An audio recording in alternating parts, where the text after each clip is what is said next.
Aceh, di Indonesia, dan di seluruh dunia sebenarnya harus kembali kita kepada jalan yang benar.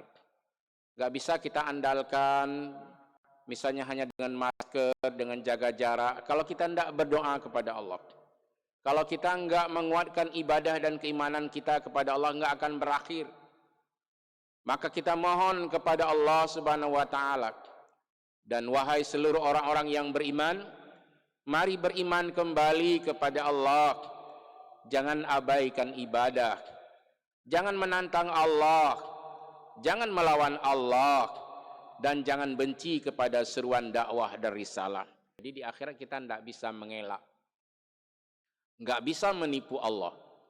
Enggak bisa membohongi Allah. Kalau dulu, ini Allah nampakkan lagi. Apa kata mereka dulu? Orang-orang yang congkak dan sombong ini. Wa qalu in hiya illa hayatuna dunya wa ma nahnu bimab'usin. Mereka dulu berkata, kehidupan di dunia itu mana ada? Kan permainan dan senda gurau saja, tidak ada kehidupan di akhirat.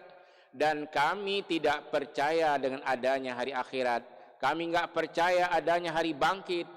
Kiranya engkau ya Rasulullah melihat pemandangan yang amat ngeri ketika kami menghalau mereka ke dalam api neraka untuk menghadap Allah, membuat pengakuan di hadapan Allah.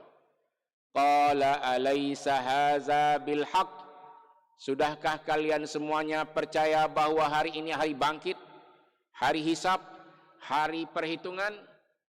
Oh, rupanya tidak ada lagi yang bohong. Mereka menjawab, qalu bala wa rabbina.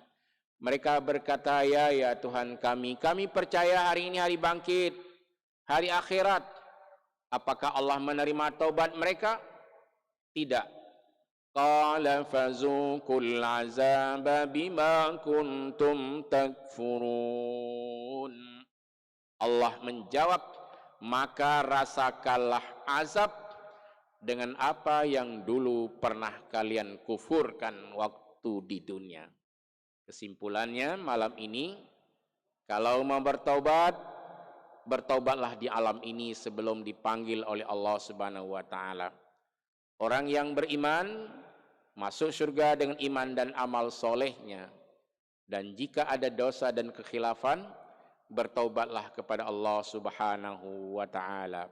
Semoga kita semua menjadi hamba-hamba Allah yang baik, yang selalu mau beribadah kepada Allah, dan jangan tinggalkan salat, karena salat tiang agama. Wabillahi taufiqi wal hidayah. Wassalamualaikum warahmatullahi wabarakatuh.